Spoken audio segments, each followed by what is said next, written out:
My name is Dave Schmidtlein, and I'm the Dean of the MIT Sloan School of Management. Welcome, and thank you for coming out and joining in this celebration of MIT and its campaign for a better world.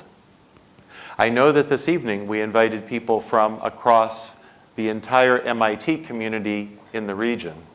No matter what school or department you may have an affinity for or be associated with, there is one uncommon thread that we all share in this room, and that is a commitment to a better world and a commitment, I believe, to the importance of MIT in helping to create that better world.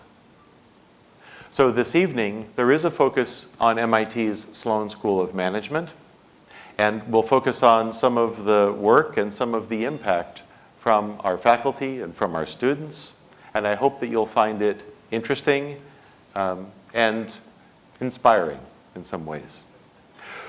But for right now, we have good food and wonderful company. The program will begin over dessert, and so can I invite you to enjoy each other's company and dinner for right now. Thank you.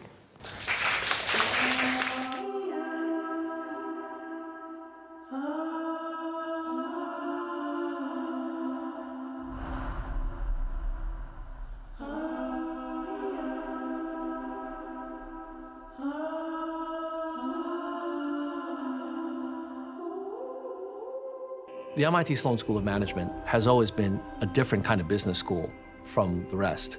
At MIT, we talk about addressing the world's biggest challenges, and that right there says it all for impact.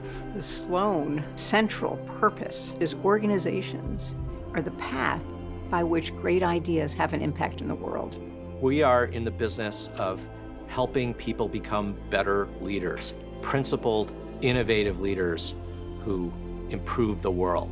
I have brilliant colleagues, but also colleagues who, at the core, are working to improve the world and to build something for real. But so every person and every colleague that I have at MIT, I think our business is to try to make the world a much better place. Today's world, you see a tremendous amount of alienation, of class separation. The one thing everybody agrees on is entrepreneurship is a great thing. Bill Olet, in many ways, is the example, from central casting of the entrepreneur turned catalyst. He likes creating the conditions so that others can learn. And he has been an extraordinarily successful leader of the Martin Trust Center. It's my firm belief that studying sustainability is perfectly suited for a school of management. For years, John has been basically driving home this idea of how it's all a systems and we have to view the world through a systems lens. Here's someone who is absolutely at the top of his game as a scholar, and yet is completely committed to translating that scholarship into change in the real world. What I'm really interested and excited by is to figure out how to use insights from finance and financial tools to improve the world.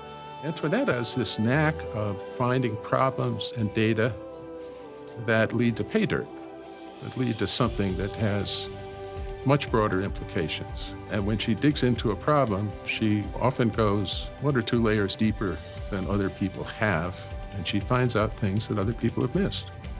Taking care of complex systems is almost like taking care of the human. You need to really understand the underlying mechanism of the current problem in order to really fix it. We worked with a number of groups, failed multiple times, and then came across Retsev and his team.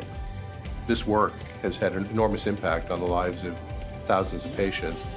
Partnering with Retsev and folks at Sloan has been so enormously helpful to us.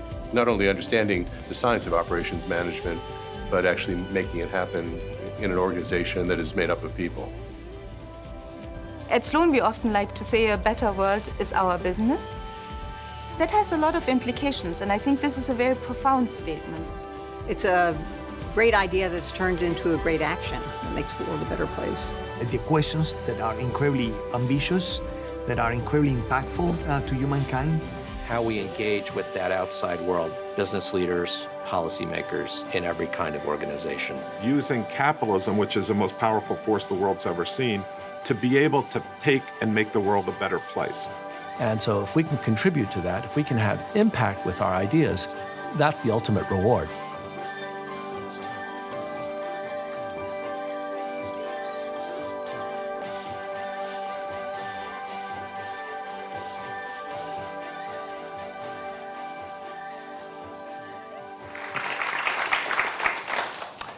You just saw a glimpse of the stories that unfold at the MIT Sloan School every day. You heard from leaders in our community who are making a real difference with respect to some of the most important challenges of our time. You also heard from some of the leaders in the wider world who have noticed, respected, and in some cases been amazed by the amount of impact coming out of the MIT Sloan School. MIT Sloan is a place, yes, where brilliant ideas arise, but not only that. Ideas made to matter. The theme for the campaign is not just a theme, and it's not just a hope that there will be a better world, but the sense that a better world is our business has to come from MIT, and in particular, from its Sloan School. You know that there is a sense that MIT's purpose is nothing less than to invent the future. And again, the Sloan School is committed to being an important part of that. We're a mission-driven place, principled, innovative leaders who improve the world. Those perspectives are always, I think, important, but maybe no more important than now. You know that as we look around this region and around the world, these are times of change and challenge and uncertainty and choices. In many areas, we need innovation, we need sound judgment, and we need people who are able to drive for positive impact. We need more work in basic science and life sciences, and money has dried up for some of that work. We need to find new models to support that work. That's happening at MIT. We have outmoded models for transportation, for healthcare. We need a reinvention of those systems, and we need the processes, private and public, in order to transition from the old to the new. We need sustainable business practices of the sort that will indeed sustain a healthy planet. And we need those practices now. We need more resilient and more efficient financial systems. Essentially, we need better modern finance, not less modern finance. And that is also a commitment from this school. In areas like cybersecurity and digital resilience, new areas of need and challenge. Again, we need smart people who are able to solve some of the most important challenges and to drive for implementation. The world needs all of this and more. Solutions are coming, and MIT is in the middle of it, energetic and effective. So that can sound a bit like a story about MIT's faculty and the responsibility that they bear, and it is. But when we talk about this school having a mission, principled, innovative leaders who improve the world, it's not just about faculty. It's about students, it's about our amazing staff, and it's about our alumni. You are those leaders. You are a part of that story. And I don't want our time tonight to pass without celebrating that as well. Right here in Bangkok, you have people who are strengthening the resilience of the financial system and its efficiency. Right here in Bangkok, you have people who are bringing new technology to agriculture, helping 25 million small farmers produce more food and produce better livelihoods for them and their families. Right here in Bangkok, you have MIT alumni who are bringing inclusive approaches to innovation to help those with disabilities be able to participate in the local and global economy.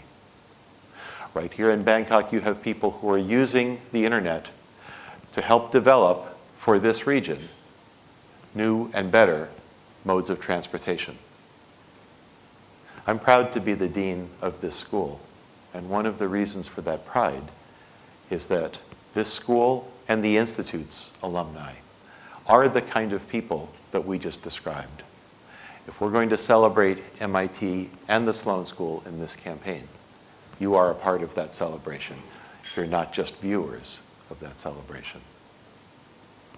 I also, in talking about the school's mission, want to touch just for a minute on the school's staff.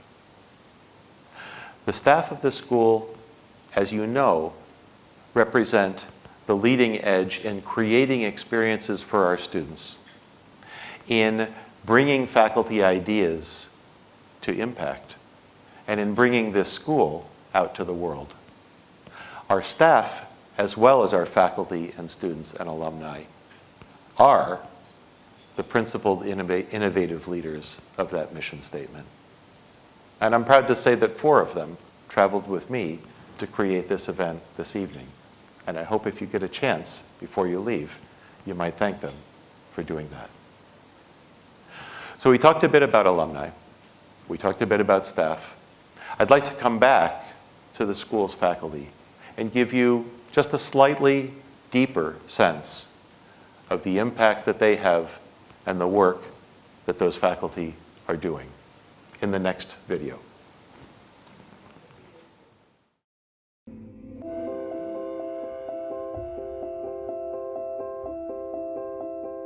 I consider myself an accidental academic. I was really just a business person. And as a business person, I was really a basketball player who couldn't play anymore. And I liked the whole part of business where it was merit-based, where you could really earn it. And I felt that being an entrepreneur was more merit-based than when I was working at IBM, because I could impact things more directly. So the conventional wisdom has been that entrepreneurship can't be taught, and it's just something you're born with, or it's magical. And I think that this first got cracked in 1991 when Ed Roberts wrote the first book that took entrepreneurship seriously as a field of study, where no one had really done that before.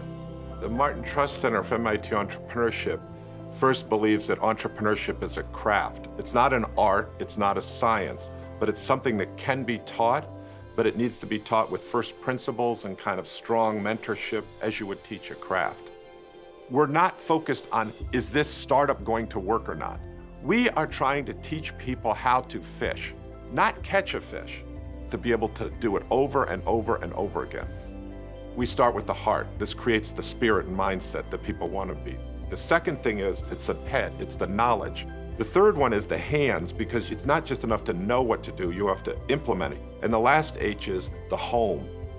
When you walk into the Martin Trust Center for MIT Entrepreneurship, every detail has been thought through, every square foot. There's a coffee machine, and it's a really good coffee machine. And you have to understand, we are very, very cheap. But spending money on the coffee machine is one of the most important things, because it brings people together. Every detail is thought through so the students can create serendipitous collisions to work with each other. But then when they want to start to work, they can go off and they can find their nooks to work with people together. And they can do different types of work there, including building product. We have the best students in the world. And they don't take themselves too seriously, but they take their mission very, very seriously. And as this world gets to have more and more uncertainty, more and more crises and expectations, I want our students to be the ones that say, we're not going to be broken by that. So we work very hard to take whatever your original idea is to build a meaningful company. And by a meaningful company, we mean a company that has an impact on the world. So it's my firm belief that we can contribute in a major way by taking what we teach for entrepreneurship and getting it out to the masses in the world. Not just people who come here to MIT, but entrepreneurship at a massive scale. By that, I mean millions of people.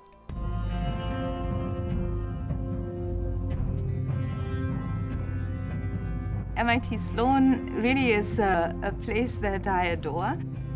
It's never just research for research's sake or to just publish, but to achieve something or to change something in the real world. So people thought that in the crisis of 2008, that the subprime customers and the subprime segment were driving the disarray in the market. Now, when we actually looked at the data, we were really almost shocked and surprised when we saw that this is actually not what was going on. We looked at very large-scale data sets that allowed us to map the entire mortgage industry and the entire mortgage market in the US. And what we found is that the subprime market, yes, it was growing in the pre-crisis period, but most of the mortgage dollars were flowing to middle-class and upper-middle-class people. So exactly the opposite of the subprime narrative. In addition, we actually found, if we look at post-2008, where did the defaults come from? The biggest increase were in middle-class households and upper-middle-class households, not so much in the subprime. Now you can ask, how come that people didn't see this before? What did we do that others didn't do? The big difference in our work that we actually really looked at individual decision makers.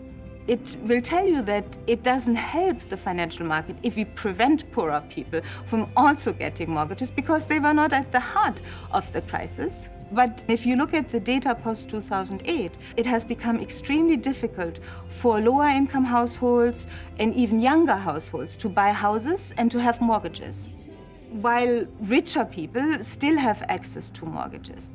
So why is it so important for me that we get this right and that we understand the real sources of the crisis? Because we really want to make policy that's evidence-guided, that's evidence-based, that's not just opinions that people have. And if we have this better understanding, we can actually help industry and policymakers to level the playing field in the right direction for people.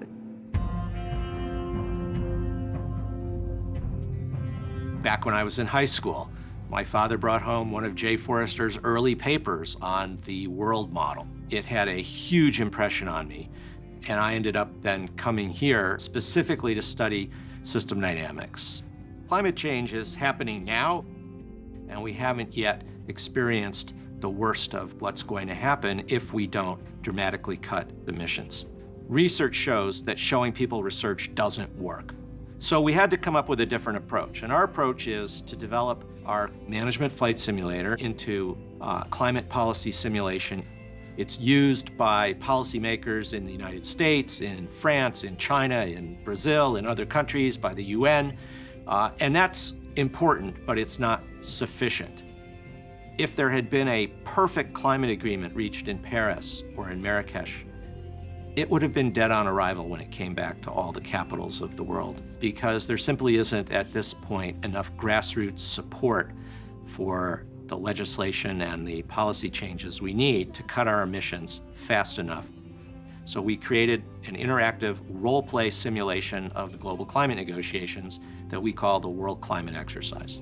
We immediately are able to show them what's likely to happen, and what research shows is that, in fact, people who go through this experience learn more about climate science, become much more emotionally engaged around the issue, feel a greater sense of urgency, want to learn more, and express a much greater intention to take action in the real world.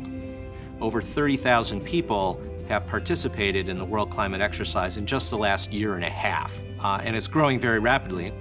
People are going to the website, everything is there for free, and they're learning how to run it entirely from those materials on their own and taking it to essentially every continent on the planet. Being a school of management, we seek to change the behavior of humans. We seek to influence the way people structure their enterprises. And that's not just an intellectual exercise. That requires touching people's emotions, reaching their hearts as well as their minds. It's really quite amazing to see. That's a great day. We shine a light on the dark corners to look at complex problems in a whole new way. We know that there are solutions to be uncovered. It's just a question of how much digging is needed to illuminate them. The approach we take in our work is a kind of light switch. That is the transformation we seek in the way we approach and solve complex challenges. There are solutions to many problems that today we can't see. But the reason we can't see them is not because they don't exist. It's only because nobody has yet pulled them into the light.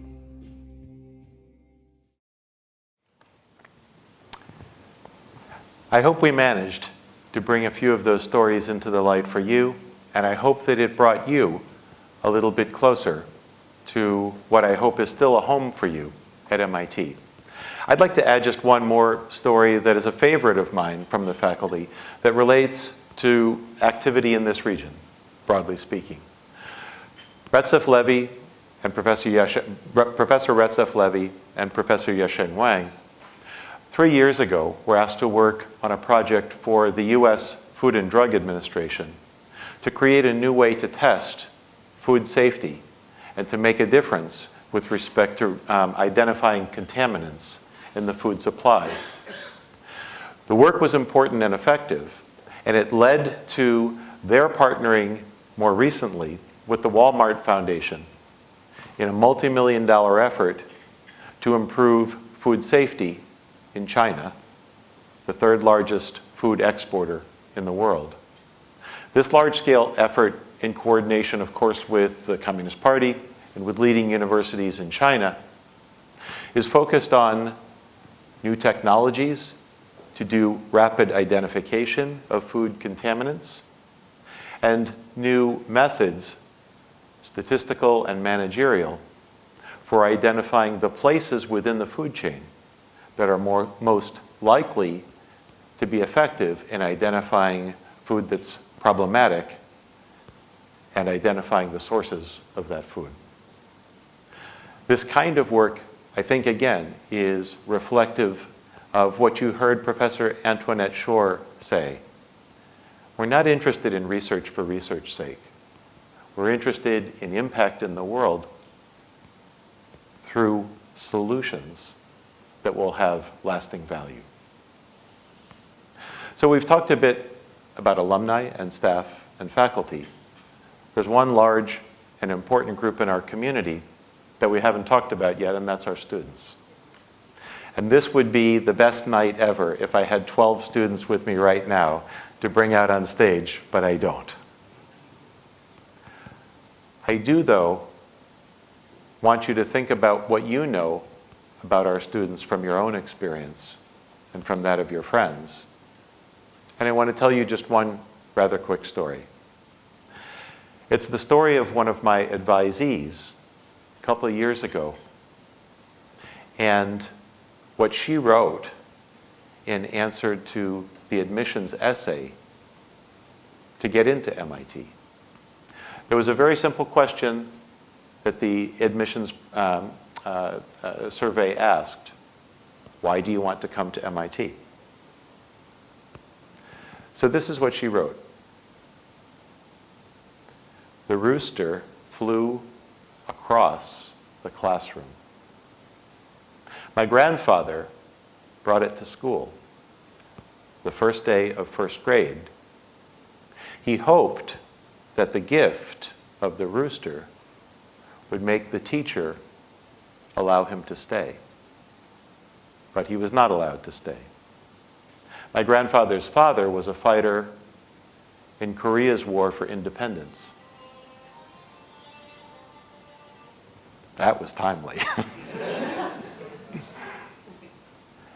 And the families of those fighters were banned in Korea from education. Fortunately, just a few years later, Korea achieved its independence, and my grandfather was able to go to school just a couple of years after his friends. As you might imagine, my grandfather loved education and became a school teacher in that small town. His dream for his son was that he would go to the best university in Korea and use that education to make a difference. Today, my father is a doctor in Seoul. My grandfather and my father's dream for me, and my dream for myself, is that I would go to the best university in the world and use that education to make a difference for the world. Please let my and my father and my grandfather's dream come true. I find our students inspiring. Even people who come to MIT for a short time, who meet our students, find them inspiring. Some of you'll know the name Thomas Friedman. He's a journalist. He writes books and columns. He spent a couple of days at MIT with MIT students. And one of the things that the students told him especially stayed with him and became the title of the story he wrote about his time at MIT. What they said, the title of his story is, "We, the students, we are the people we've been waiting for." Optimism, determination, brilliance, impact. Those are the MIT students. They also need support. You know that this evening is part of the campaign for MIT. And you know that I'm going to ask you to support MIT.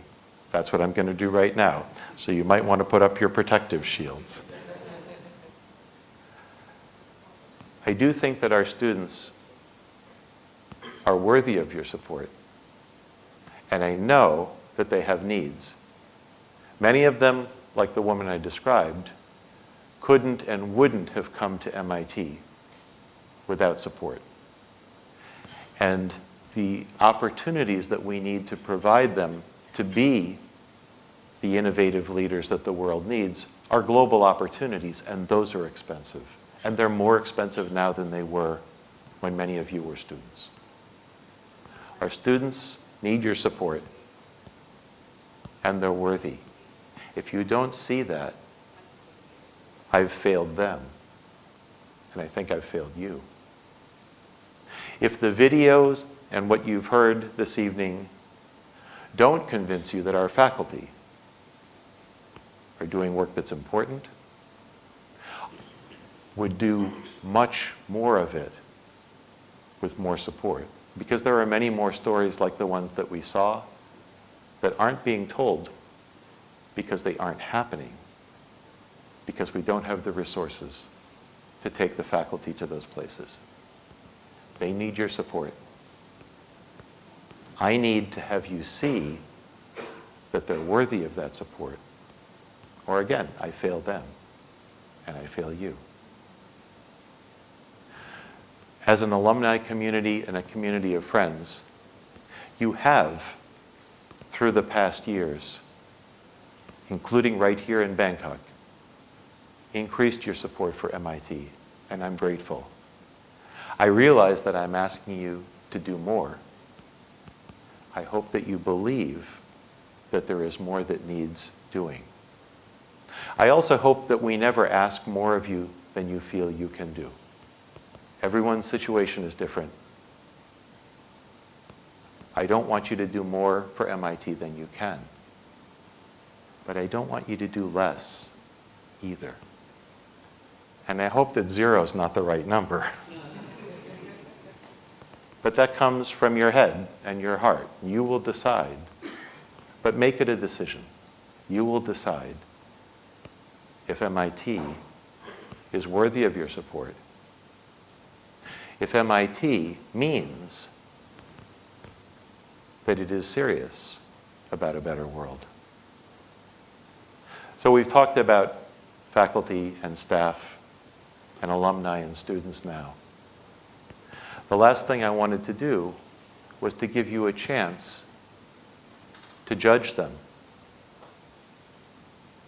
I think if you look into the faces of those people and hear them talk about their commitment to creating a better world, you can see in their faces that it's real. I hope so anyway.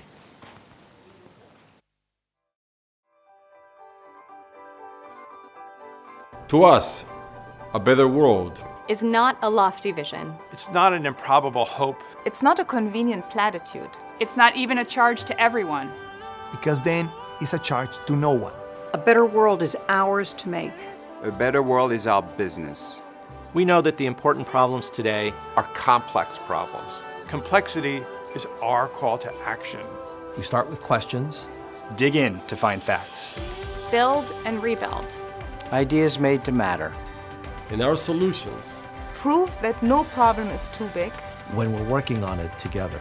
The promise that we take with us Across borders, boundaries, and walls. Is that we will stay curious. And we will stay brave. Driven by our conviction That fixing what's broken And inventing what's better isn't just possible. It's inevitable. We are the ones to do it. Because impact is our bottom line. Making a difference is in our DNA. And though our burden of responsibility is great, Our ability to change the world is greater. Today and tomorrow. a better world. a better world. A better world is our business.